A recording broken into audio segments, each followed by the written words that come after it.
1890s were an extraordinary decade for Chicago, perhaps the only period in the city's history when its status as a worldwide city would be disputed by few.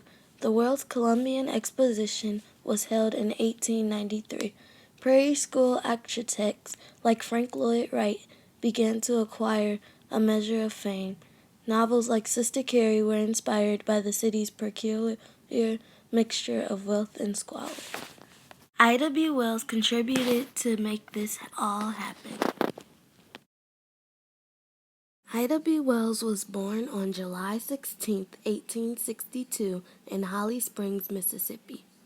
Ida was a former slave who became a journalist and launched a woman crusade against the vicious practice of lynching. Ida was the oldest daughter of James and Lizzie Wells.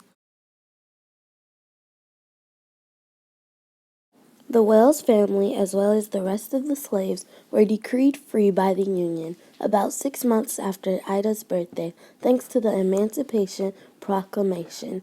However, living in Holly Springs, Mississippi, they will face many racial prejudices, and they will also be discriminated.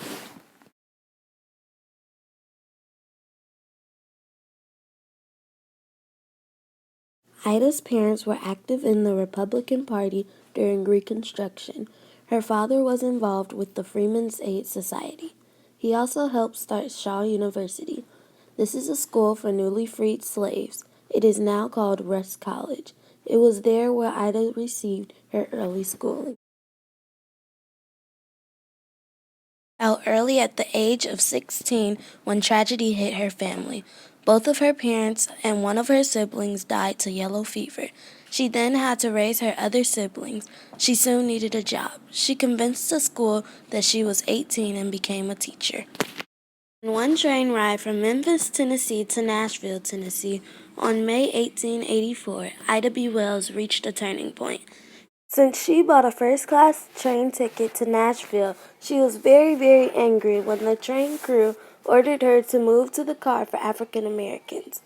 As she was forced to be moved from the train, she bit one of the men on the hand. Ida sued the railroad, winning a $500 settlement in court case, but the decision was later overturned by the Tennessee Supreme Court. This led Ida B. Wells to write about issues of race and politics in the South. A number of her articles were published in black newspapers and periodicals. She soon became owner of the Memphis Free Speech and Headlights. Also, she later became the owner of Free Speech. Later, in 1891, she was removed from her job because of all these journals. Thomas Moss, Calvin McDowell, and Will Stewart, all African Americans and co-owners of People's Grocery Store, were arrested in connection with a disturbance near their store.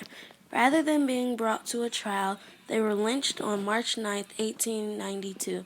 Moss's dying words were, "Tell my people to go west, there is no justice for them here."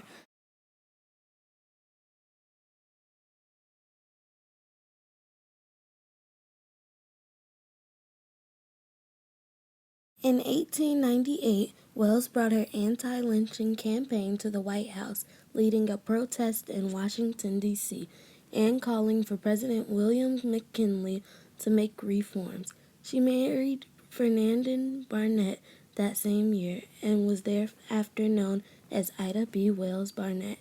While the couple eventually had 4 children together, Wells remained committed to her social and political activism. Ida B. Wells died of kidney disease on March 25, 1931, at the age of 69 in Chicago, Illinois. She left behind an impressive legacy of social and political heroism. With her writings, speeches, and protests, Wells fought against prejudice no matter what potential dangers she faced. She once said, "I felt that one had better die fighting against injustice than to die like a dog or a rat in a trap." Chicago has repeatedly reinvented itself, reshaping to fit the times and prepare for the future.